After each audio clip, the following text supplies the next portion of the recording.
వాక్యాన్ని ఒకసారి చదవండి.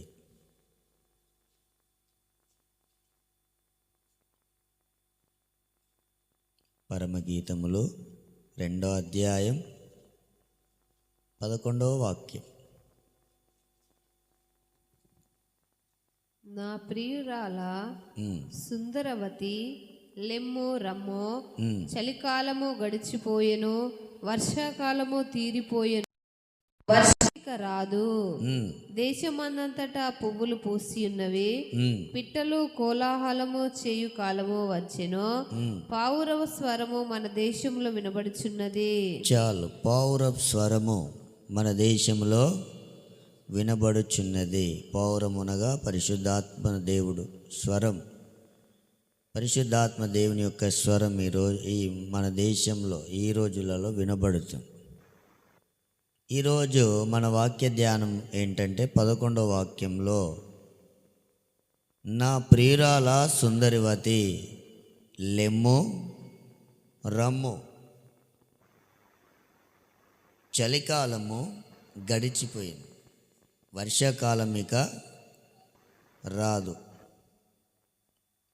అని మనం చదువుకుంటున్నాం. ప్రియురాలైన సంఘముతో ప్రియుడైన యేసయ్య చెప్తున్న మాట ఏంటంటే, ప్రియురాల సుందరవతి, నువ్వు లెమ్ము అనగా లేవాలి, లేవడమే కాదు రావాలి. లెమ్ము రమ్ము అంటే లేవలేని పరిస్థితుల్లో ఉంది, రాలేని పరిస్థితిలో ఉంది. అలాంటి సంఘంతో దేవుడు చెప్తున్న మాట ఏంటంటే, ప్రియురాల సుందరవతి, లెమ్ము రమ్ము. ఎందుకు రమ్మంటున్నాడంటే, ఎందుకు లెమ్మంటున్నాడంటే, చలికాలం ఏమైందంటే గడిచిపోయింది. చలికాలము అనగా దేని గుర్తు అంటే పాత జీవితానికి గుర్తుగా ఉంది. చలికాలం గడిచిపోయేను. చలికాలం దేని గుర్తు అంటే ఇక్కడ రాయబడిన మాట పాత జీవితానికి అది గుర్తుగా ఉంది. ఆ జీవితం, ఆ చలికాలం గడిచిపోయింది కనుక నీవు లేవాలి, నీవు రావాలని పిలుస్తున్నాడు. చలికాలము అనేది పాత జీవితానికి గుర్తయితే, పాత జీవితం అనేది మన జీవితంలో నుండి ఏం కావాలంటే గడిచిపోవాలి లేదా వెళ్ళిపోవాలి. దాని కొరకే దేవుడు ఈ రోజులలో ఆయన స్వరాన్ని వినిపిస్తున్నాడు. ఈ సంవత్సరాంతం వచ్చిన మనము ఈ చలికాలం అనే పాత జీవితంలో మనం ఏం నేర్చుకోగలుగుతామంటే, పాత జీవితం అంటే వెనుకున్న జీవితం. పాత జీవితం అంటే వెనుకున్న జీవితం. ఈ వెనుకున్న జీవితం, పాత జీవితం ఏం కావాలి? గడిచిపోవాలి. అంటే పాత జీవితాన్ని ఏం చేయాలి? పూర్తిగా వదిలిపెట్టాలి, విడిచిపెట్టాలి. వదిలిపెట్టి విడిచిపెడితే ఆయన పిలిచిన పిలుపుకు లోబడి మనం లేచి ఆయన దగ్గరికి రాగలుగుతాం. హల్లెలూయా. సంవత్సరాంతంలో ఉన్న మనకు పాత జీవితం అనేది లేకుండా ఒక నూతన జీవితంలో మనం అడుగుపెట్టాలి. స్తోత్రం, హల్లెలూయా.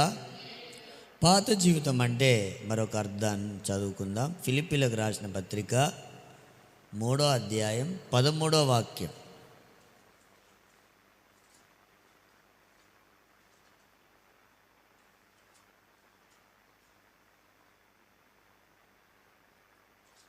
ఫిలిప్పీలకు రాసిన పత్రిక 3వ అధ్యాయం 13వ వాక్యం. సహోదరులారా, నేను ఇదివరకే పట్టుకొని ఉన్నానని తలంచుకొనును, అయితే ఒకటి చేయుచున్నాను, వెనుకున్నవి మరచి ముందున్న వాటి కొరకై వేగిరపడుచును. క్రీస్తు యేసునందు దేవుని ఉన్నతమైన పిలుపునకు కలుగు బహుమానమును పొందవలనని గురి యొద్దకే పరిగెత్తుచున్నాను. చాలు, వెనుకున్నవి మరిచి ముందున్న వాటి కొరకై ఏం చేయాలంటే వేగిరపడాలి. వెనుక పాత జీవితం ఉంటే ముందు సంపూర్ణత కొరకై పరిగెత్తే జీవితం ఉంది. బాగా అర్థం చేసుకోవాలి. వెనక అనగా మునుపు మనం ఎలా ఉన్నామో, ఎలా జీవించామో అది మన పాత జీవితాన్ని చూపెడుతుంది. పౌలు కూడా అంటాడు, మనం మునుపు దేవునికి ఎవరం? దూరస్తులం, దేవునికి దూరంగా ఉన్నవాళ్ళు. అది మన పాత జీవితం. మన పాత జీవితాన్ని లేదా వెనుకున్న జీవితాన్ని, మన వెనక ఏదైతే ఉందో ఆ పాత జీవితాన్ని మనం ఏం చేయాలంటే మరిచి, వెనుకున్న వాటిని మరిచి ముందున్న వాటి కొరకై మనం ఏం చేయాలంటే వేగిరపడాలి. హల్లెలూయా.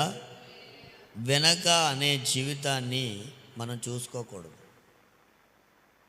వెనక ఏమున్నాయో మర్చిపోవాలి. దేవుడట మన పాపాలన్నీ ఏం చేశాడు? ఆయన వెనకాల వేసుకున్నాడు, అవి కనపడవు. దేవుడు మర్చిపోయిన వాటిని, దేవుడు క్షమించిన వాటిని, మనం జీవించిన పాత జీవితాన్ని మరలా ఏం చేయాలంటే వదిలిపెట్టాలి. ముందున్న వాటి కొరకు ఏం కావాలి? వేగిరపడాలి. పరిశుద్ధ గ్రంథంలో మనకు ఒక వ్యక్తి తెలుసు, లోతు భార్య. ముందుకు పరిగెత్తమని దేవుడు చెప్పాడు, ముందుకు పరిగెత్తింది. చివరిలో ఏం చేసిందంటే వెనక తట్టు తిరిగి చూసి ఉప్పు స్తంభంగా మారింది. ఇప్పుడు చాలామంది ఉప్పు స్తంభం కదులుతుందా? దానికి చలనం ఉంటుందా? అది ప్రార్థన చేస్తుందా? అది దేవుని ఆరాధిస్తుందా? అది ఒక స్తంభంలాగా అలాగే ఉంది, ఉప్పు స్తంభంలాగా. దానివల్ల ఎవరికి కూడా ఏ ప్రయోజనం కూడా లేదు. ముందు పరిగెత్తాలని పరిగెత్తి వెనుకకి ఎవరైతే చూస్తారో వాళ్ళు ఆ పాత జీవితంలో పడిపోతారో వాళ్ళు ప్రార్థన చేయలేరు, దేవుని స్తుతించలేరు, దేవుని పరిచర్య చేయలేరు, దేవుని సన్నిధికి పరిగెత్తుకొని రాలేరు. వాళ్ళున్న స్థలంలో ఎలా ఉంటారంటే ఉప్పు స్తంభాలుగా ఉంటారు. స్తోత్రం, హల్లెలూయా. వెనక ఏముంది మరి ఆమెకు? సొదొమ గొమొర్రా పట్టణాలున్నాయి. అవి ఏ పట్టణాలు? సొదొమ గొమొర్రా ప్రజలు బహు పాపులు, దేవుని దృష్టికి అసహ్యులట. అలాంటి బహుఘోర పాపుల మీదకి దేవుని ఉగ్రతే దిగొస్తుంటే తన ప్రాణం దక్కించుకోవడానికి పరిగెత్తేదానికి బదులుగా ఆ శాపగ్రస్తమైన శపించబడిన ఆ పట్టణాల వైపే ఆమె ఏమైందంటే ఈడవబడి, మరలు కొల్పబడి, శోధించబడి ఇప్పుడు ఉప్పు స్తంభంగా మారి. శపించబడిన పట్టణాలు, శాపగ్రస్తమైన పట్టణాలు, దేవుని ఉగ్రతను భరించిన పట్టణాలు. మనుషులు కూడా దుష్టులు, బహుఘోర పాపులు. ఇప్పుడు లోకం కూడా శాపగ్రస్తమైన లోకం, శపించబడిన అనుభవాలన్నీ లోకంలో ఉన్నాయి. మనము దేవుని సంపూర్ణత కొరకు, దేవుని రాజ్యం కొరకు ముందుకు పరిగెత్తే వాళ్ళు. హల్లెలూయా. అలాంటి పరిగెత్తే మనం మరలా శాపగ్రస్తమైన లోకం వైపు తిరిగి, లోకంలో శాపగ్రస్తమైన వాటిని చూసి వాటి వైపు మళ్ళిన ఎడల మనము ఆత్మ సంబంధంగా ఒక ఉప్పు స్తంభంలాగా మారిపోతాం. ఆ ఉప్పు కదలదు, చలనం ఉండదు, పాడలేదు, ప్రార్థన చేయలేదు, ఏ కార్యక్రమం చేయడానికి ఉపయోగం ఉండదు. అందుకనే మనం కూడా శాపగ్రస్తమైన, శపించబడిన ఆ పట్టణంలో లేదా లోకంలో మన పాత జీవితాలు, గతించిన జీవితాలన్నీ లోకంలోనే ఈ సంవత్సరాంతం ముగించుకొనకుండా ముందుకు పరిగెత్తి లేదా పాత జీవితంలో నుండి లేచి దేవుని సన్నిధికి వచ్చి ఆయన సన్నిధిలో ఉండి మన పాత జీవితాన్ని వదిలిపెట్టి, వెనకబడిన జీవితాన్ని వదిలిపెట్టి మనము ముందుకు పరిగెత్తి నూతన సంవత్సరంలో అడుగు పెట్టగలగాలి. అది దేవునిలో, దేవుని సన్నిధిలో. స్తోత్రం, హల్లెలూయా. అందుకే దేవుడు అన్నాడు, ఎంతోమందిని జ్ఞాపకం చేసుకోమన్నాడు. అందులో లోతు భార్యను కూడా ఏం చేయండి, జ్ఞాపకం చేసుకోవాలి. లోతు భార్య అనే విశ్వాసరాల పరిశుద్ధ యొక్క వరుసలో ఉందా? ఎందుకు జ్ఞాపకం చేసుకోమనంటే వెన్ను తిరిగే జీవితాలకు గుర్తుగా ఉండునట్లుగా జ్ఞాపకం చేసుకోమన్నాడు. అందుకని వెనుకబడిన అనుభవాలతో నూతన సంవత్సరంలో ఏం చేయకూడదు, అడుగు పెట్టకూడదు. స్తోత్రం, హల్లెలూయా. చెప్పండి, హల్లెలూయా. సాగిపోదును ఆగిపోను నేను, సాగిపోదును, ఆగిపోను నేను, విశ్వాసములో నేను, ప్రార్థనలో నేను, విశ్వాసములో నేను, ప్రార్థనలో నేను. హల్లెలూయా, హల్లెలూయా, హల్లెలూయా, హల్లెలూయా, హల్లెలూయా, హల్లెలూయా, హల్లెలూయా, హల్లెలూయా. సాగిపోదును,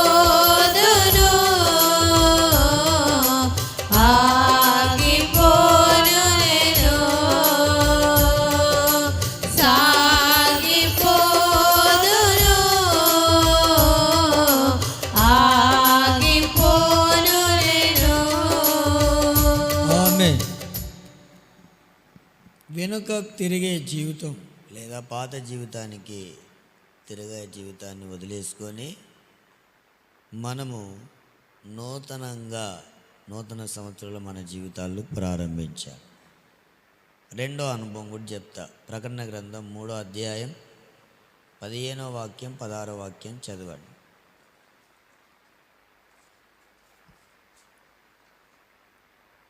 నీ క్రియలను నేను ఎరుగుదును, నీవు చల్లగానైనను వెచ్చగానైనను లేవు. నీవు చల్లగానైనను వెచ్చగానైనను ఉండిన మేలు. నీవు వెచ్చగానైనను చల్లగానైనను నుండక నులివెచ్చగా ఉన్నావు గనక నేను నిన్ను నా నోట నుండి ఉమ్మివేయనుద్దేశించి ఉన్నాను. స్తోత్రం, హల్లెలూయా. దేవుడు నోటి నుండి ఉమ్మేస్తాడట. నీవు ఎలా లేవు, వెచ్చగానైనను లేవు అంటున్నాడు. రెండు అనుభవాలు ఇక్కడ చూడండి. మనకు తెలుసు వెచ్చగా అంటే వేడి, వెచ్చగా అంటే వేడి అంటే వైరాగ్యము, సమర్పణ, త్యాగము, అభిషేకము లేదా ఒక ఉద్యోగం అని చెప్పచ్చు.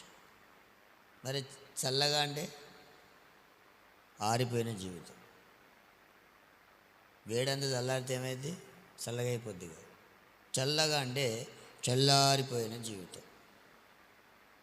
ఇప్పుడు దేవుడేమంటున్నాడు, ప్రియురాల సుందరవతి లెమ్ము రమ్ము. చలికాలం ఏమైంది, గడిచిపోయి అంటే చల్లదనం ఏం కావాలి, గడిచిపోయింది. గడిచిపోయింది కనుక నువ్వేం చేయాలి, లేవాలి, రావాలి అని పిలుస్తున్నాడు. స్తోత్రం, హల్లెలూయా. ఈరోజు వెచ్చదనం లాంటి జీవితం ఉందా, చల్లదనం ఉందా? మన ఆత్మీయ జీవితం చల్లగా ఉందా, వెచ్చగా ఉందా అంటున్నా. వెచ్చగా అంటే వైరాగ్యం, వైరాగ్యంతో కూడిన జీవితం, ఒక సమర్పణతో కూడిన జీవితం. అయితే చల్లారిపోయిన జీవితం అంటే ఏ అనుభవాలు కూడా లేవు. ఈ మన ఆత్మీయ జీవితం చల్లగానైనను వెచ్చగానైనను లేక నులివెచ్చగా ఉంటే దేవుడు నోటి నుండి ఏం చేస్తాడంటే ఉమ్మేస్తాడట. నేను వేరే ప్రాంతంలో ఈ మాట చెప్తే మామూలు కాదు, మనం నోట్లోకి వెళ్ళి థూ అని ఎలా ఉంచుతామో దేవుడు మన జీవితం అలా ఉంచుతాడు. ఇంకా అక్కడ ఘోరంగా చెప్పింది. ఇంకా దేవుడు ఎవరిని ఉమ్మేస్తాడు నోట్ల నుండి? కొంతమందిని మనం కూడా అంటాం, చీ నీదో బతుక థూ అంటారు. అలా అంటాడు దేవుడు మన. ఎప్పుడు అంటాడు?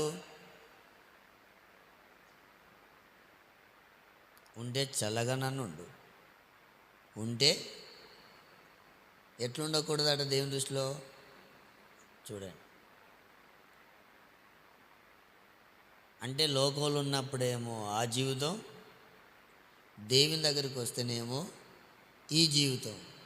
అంటే వీళ్ళు చల్లగా లేరు, ఇలాంటి వారిని దేవుడు ఉమ్మేస్తాడు.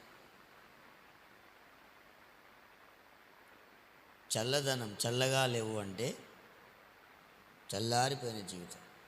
వెచ్చగా అంటే దేవునిలో మనము వైరాగ్యం కలిగి జీవించే జీవితం. స్తోత్రం, హల్లెలూయా. అగ్నికి ఏముంటుంది?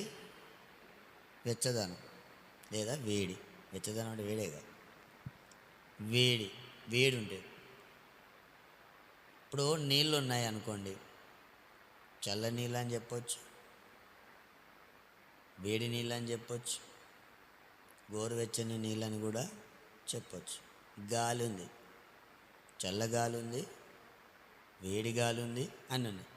అగ్నిలో చల్లని అగ్ని, వెచ్చని అగ్ని, వేడి అగ్ని అని ఉంటుందా? ఉంటుందా? ఉండదు.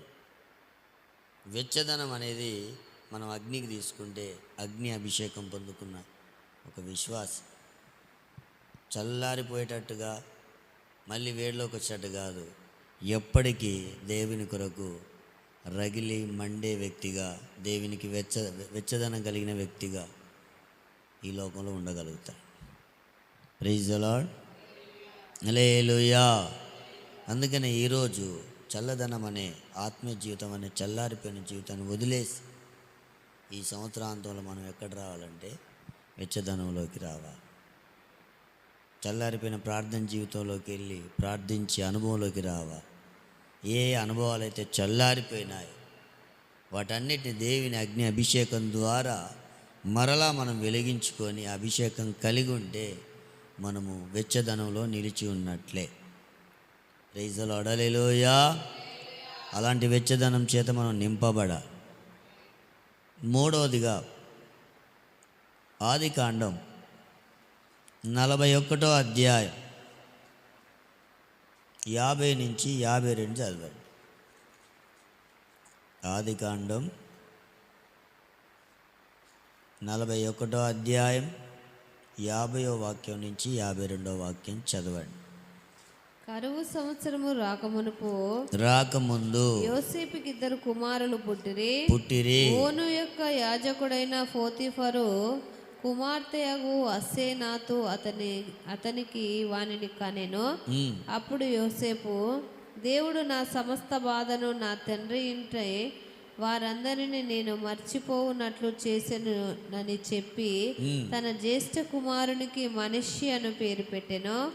తరువాత అతడు నాకు బాధ కలిగిన దేశమందు దేవుడు నన్ను అభివృద్ధి పొందించెనని చెప్పి రెండవ వానికి ఎఫ్రాయిము అను పేరు పెట్టెను.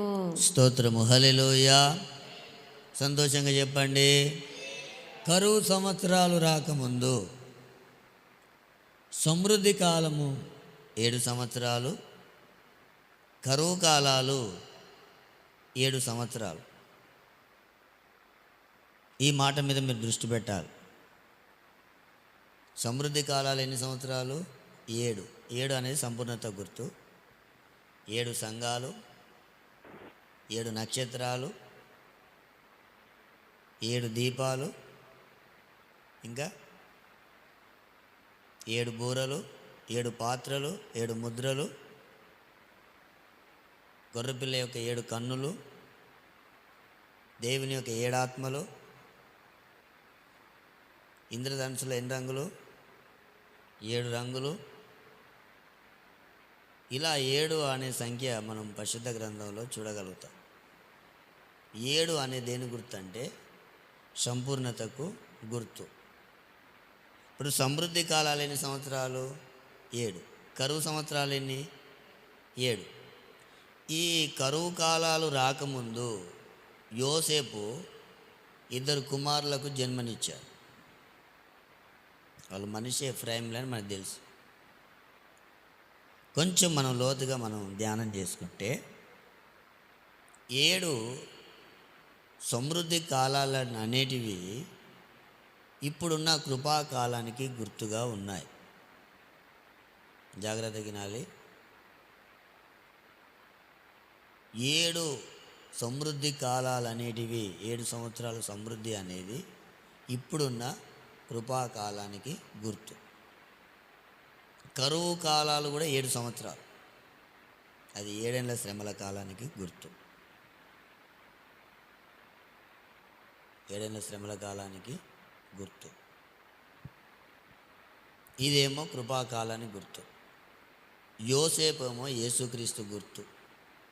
అసెనత్ ఏమో అన్యజనుల నుండి రక్షించబడి ఆయన పెళ్లి కుమార్తెగా మార్చబడిన వధువు సంఘానికి గుర్తుగా ఉంది. అయితే ఆ కరువు కాలాలు వస్తాయి. కరువు కాలాలు రాక మునుపు ఇద్దరికి ఏం చేయాలి? సంఘము జన్మనివ్వాలి. ఇద్దరికి. అందులో పెద్దవాడెవరు? మనష్షే. చిన్నవాడెవరు? ఎఫ్రాయిం.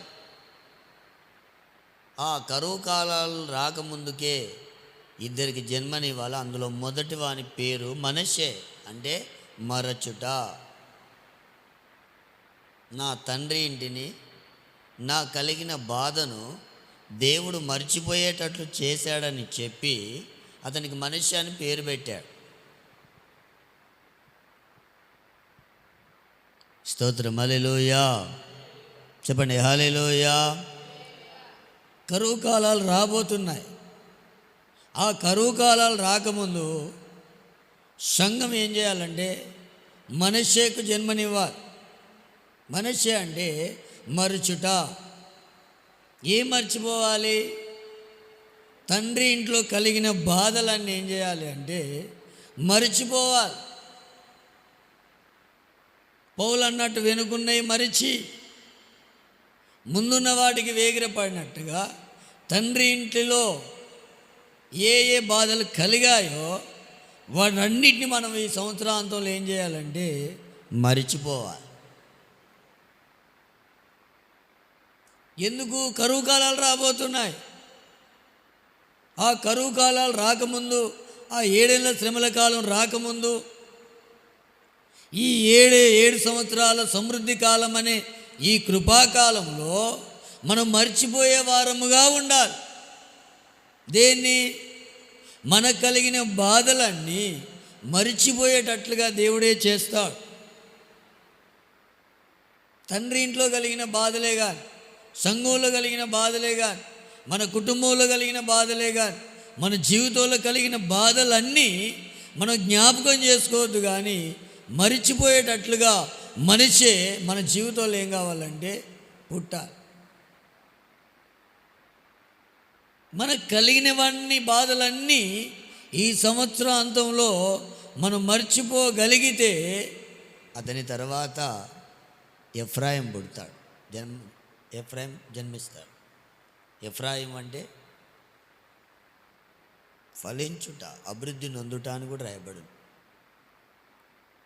దీంట్లో ఉన్న రహస్యం ఏంటంటే మనకు కలిగిన తండ్రి ఇంట్లో కలిగిన, మన జీవితాల్లో కలిగిన, యోసేపు తండ్రి ఇంట్లో ఆయనకి ఏం జరిగింది?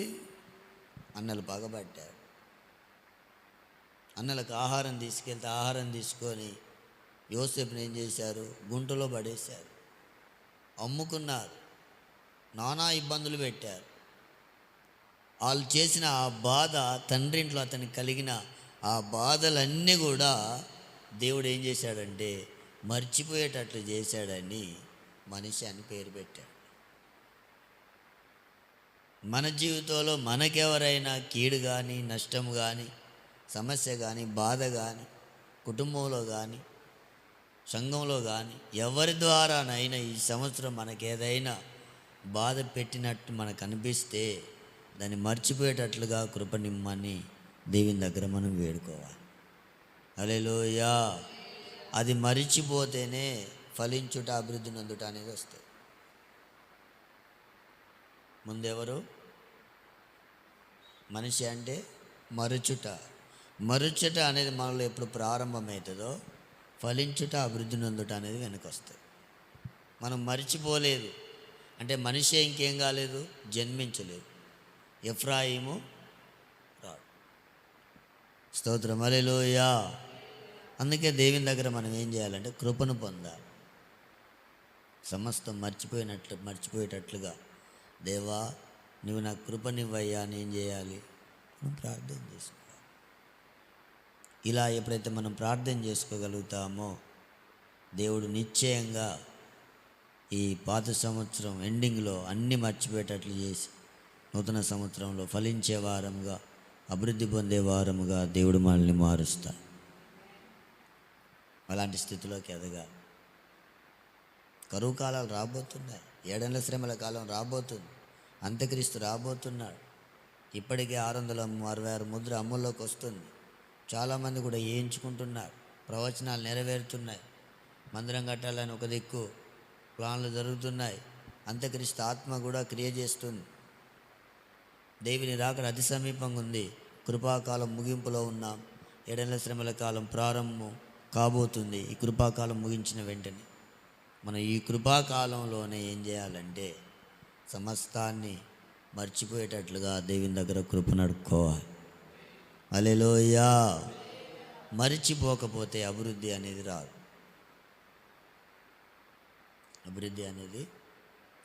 కనుక మనం ఏం చేయాలంటే, ప్రభా సమస్తం నాకు కలిగిన ఏ బాధలైనా, ఎవరు బాధ పెట్టినా నిన్ను మర్చిపోయేటట్లుగా నన్ను మార్చేయని ప్రార్థన చేయాలి. చివరిగా ఒక మాట ఉంది, కుమారి ఆలకించుము, ఆలోచించి చెవియొగ్గు. ఏమని? నీ స్వజనమును, నీ తండ్రి ఇంటిని ఏం చేయాలి? మరవాలి. ఎందుకు? ఈ రాజు, నీ ప్రభువు నీ సౌందర్యాన్ని కోరినవాడు గనుక అతనికే నువ్వేం చేయాలి? నమస్కరించాలి. హల్లెలూయా. భౌతికంగా జన్మనిచ్చిన వాళ్ళు ఒక తండ్రి అయితే, మనం పాపంలో శాపంలో ఉన్నప్పుడు అపవాది మనకి ఎలా ఉన్నాడంటే తండ్రిగా ఉన్నాడు. మీరు మీ తండ్రి యగు అపవాది సంబంధులు, మీ తండ్రి యొక్క దురాశల్ని మీరు ఏం చేస్తారు? నెరవేర్చుకుంటారు అన్నాడు. ఆ కాలంలో వాడు మనకి ఎలా ఉన్నాడు? వానికి సంబంధించినవన్నీ మనం వదిలిపెట్టి, స్వజనమును తండ్రి ఇంటిని మనం వదిలిపెడితే ఆయన మన సౌందర్యాన్ని కోరుకుంటున్నాడు సంవత్సరాంతం. హల్లెలూయా. చెప్పండి హల్లెలూయా. ఎస్తేరు రాణిగా కావాల్సిన సమయం వచ్చిన మొర్దెకై ఒకటే మాట చెప్తాడు, నీ జాతిని, నీ వంశాన్ని ఏం చేయొద్దు? కనపరచకూడదు. జాతిని, వంశాన్ని ఏం చేయొద్దు? కనపరచకూడదు. నీ స్వజనం గురించి నువ్వు చెప్పకూడదు. నీ స్వజనం, నీ తండ్రి ఇంటిని ఏం చేయాలి? మర్చిపోవాలి. కానీ ఈ రోజులలో స్వజనం గురించి, తండ్రి ఇంటి గురించి చెప్పాలంటే బోడని గొప్పలు చెప్తారు. వాటిని మర్చితే మన ప్రభు మన సౌందర్యం కోరినవాడు కనుక మనలో పరిశుద్ధత అనే సౌందర్యం మనలో రూపొందించబడి ప్రభుకు ఇష్టలుగా మారుతాము. ఆయనకు రాణిగా, పెళ్లి కుమార్తె సంఘముగా మనం మారుతాం. Praise the lord. హల్లెలూయా. కనుక మనం ప్రార్థన చేయాలి, ప్రభా చలికాలం గడిచిపోతుంది, నా పాత జీవితం అనేది ఉండకూడదు, వెనక చూసే జీవితం నాలో ఉండకూడదు, చల్లగా ఉండే జీవితం నాలో ఉండకూడదు. ఎవరు బాధ పెట్టిన వాటన్నిటిని మర్చిపోయే కృప ఈ సంవత్సరాంతంలో నాకు ఈ ప్రభా. నా స్వజనమును, తండ్రి ఇంటి అంటే లోకానికి సంబంధించిన, అపవాదికి సంబంధించిన నాలో ఉంటే వాటన్నిటిని వదిలిపెట్టి నేను నీ కొరకు జీవించి నిన్ను ఆరాధించే కృపే నాకు దయచే ప్రభు అని ఈ మొదటి రోజు శుద్ధీకరణలో మనం అందరం ప్రార్థన చేసుకుందాం. అలాంటి కృప దేవుడు మనకు దయచేయునుగాక. ప్రార్థన చేసుకుందాం. స్తోత్రం స్తోత్రం స్తోత్రం స్తోత్రం స్తోత్రం స్తోత్రం స్తోత్రం. యేసయ్యా మీకొందనాలు, యేసయ్యా మీకొందనాలు, యేసయ్యా మీకొందనాలు. రాజా మీకు స్తోత్రం, రాజా మీకు స్తోత్రం, రాజా మీకు స్తోత్రం. బాగా ప్రార్థన చేయాలి, నిర్లక్ష్యంగా ఉండకూడదు. బాగా ప్రార్థన చేసుకోవాలి. శుద్ధీకరణ కూటాలు కనుక దేవా నాయనా స్తుతి స్తుతి స్తుతి స్తుతి స్తుతి నాయనా, స్తుతి నాయన. ప్రియురాలా, నా ప్రియురాలా సుందరివతి లెమ్ము రమ్ము అని పిలుస్తున్నాడు. చలికాలం గడిచిపోయింది, వర్షాకాలం ఇక రాదు. నువ్వు లేవాలి, రావాలి.